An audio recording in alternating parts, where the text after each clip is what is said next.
Rick, good evening. Mark Hollowell, Mavs TV broadcast. I know there must be a great deal of excitement about playing in front of the largest crowd you played in front of since March of 2020. I'm sure there's probably an inclination the team will come out sky high. Is there any sort of anything that you want to say to them to manage the emotions of all that? I suppose that is probably some consideration of yours tonight, is it not? Yeah, it's a factor. We want to make it as positive a factor as possible. So talked a little bit about managing our energy level. It's a long game, with TV timeouts and everything. It's the better part of 2 hours and 45 minutes. And so, but you got to be careful. It's this kind of energy in a building is something that can be very valuable. So, we got guys that have played in playoff games, even though we have a young team. Haven't necessarily played, with this kind of environment, but the meaning of the games has been there. So, the hope is that this can be an enhancement. Callie Kaplan with the Dallas Morning News. Rick, is Maxi going to be available tonight? And if so, what has been the benefit of having 2 days in between each of these playoff games? Obviously, it seems like a benefit, but what specifically is he able to do, to get himself ready that wasn't really possible in that compressed? I believe he's going to play. I have not. I just walked in. There's traffic outside, which I haven't seen all year. So I was a few minutes late walking in the building. But I think he's going to play. He's going to be listed as questionable throughout the series. This thing is it's just been a difficult challenge. He wasn't feeling great yesterday, but we're hopeful that tonight, as you said, with the second day of rest and a long morning and afternoon leading up to the game, that he can cycle up and feel okay. But the extent to which the 2 days help, I think it does help in a situation like his. Now you factor in a long flight home, on Wednesday and the effects that, traveling at 40,000 feet has on the body and stuff like that. It's probably a very good thing that we had the 2 days in that situation. Mark? Rick, Mark Medina here, USA Today. Good to see you. We got an off-court topic about mental health and wellness. I was wondering, how would you compare what the mental toll has been like for this season compared to the bubble? And are there any specific approaches you've taken with trying to navigate through these unique challenges this season? Well, we have a very strong mental health staff, starting with Don Kalkstein, who's our director of sports psychology, and we have additional resources available.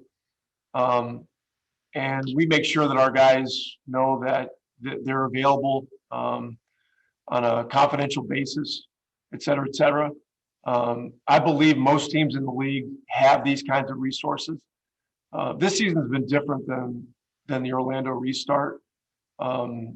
It's just had a different set of factors.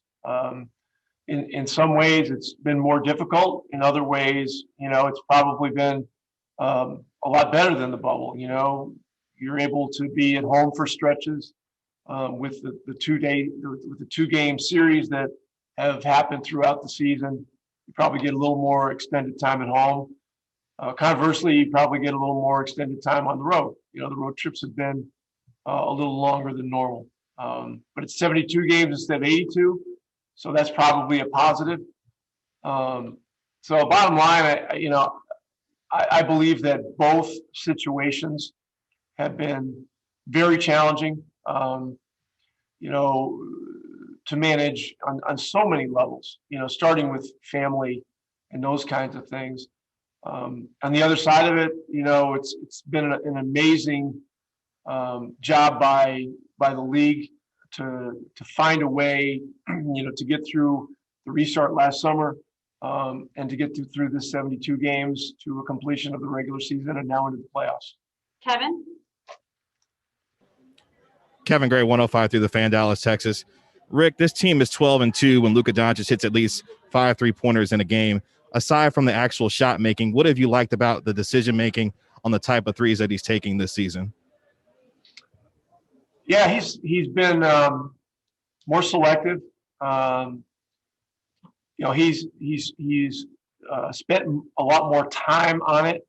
One of the things that throws his 3-point percentage, into a little crazy is his willingness to take 60 and 70-foot shots at the end of quarters. I mean, he likes taking those shots, and he really doesn't care about his percentage.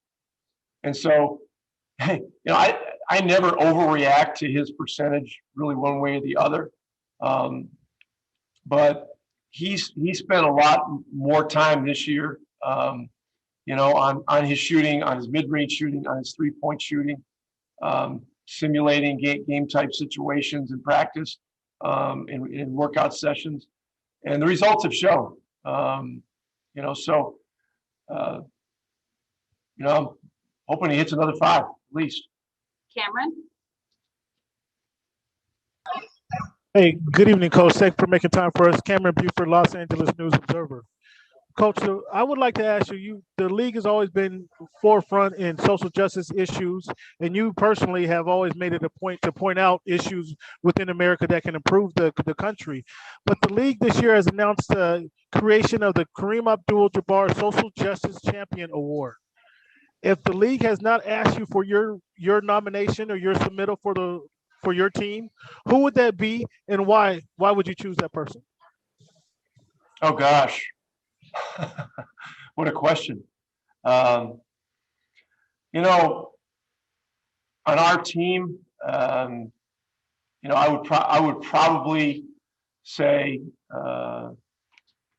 Dwight Powell would be the guy that would come to mind because of his activism.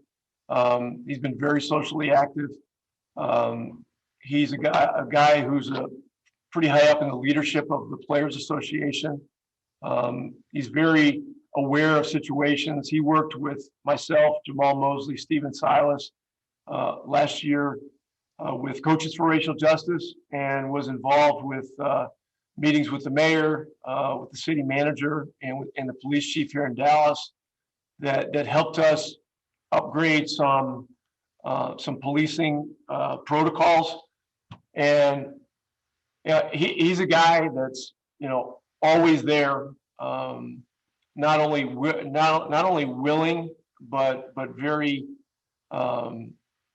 enthusiastic about doing anything that he can possibly do, with not just social justice but fundraising, helping in the community, et cetera, et cetera. But I'd say our whole team has taken a strong interest, particularly since the experience in the bubble. But if I had to, if you asked me for one guy, he would be the guy that would probably stand out. Last one, Nadir. Hello, Coach. Nadir from Around the Game. I just want to ask, the Mavs are 29-0 this season when leading after the first quarter. Is that a point of emphasis for you, or is it just a coincidence? Is it a point of emphasis to come out strong and lead and keep the lead for the whole game? Yes. Yeah, it is. And I know that you haven't been on a lot of these sessions, but the topic of strong starts comes up frequently, and it's the number one thing, not just for the Mavericks, but for every team, to have success in this league. A great start in the first quarter is the one thing that translates most often to bringing a lead into the fourth quarter. And according to, I don't know, whatever metric you want to name, playing from in front, headed into the later stages of the game, is one of the most important parts of winning. So, yeah, I mean, strong starts is something that every team tries to get.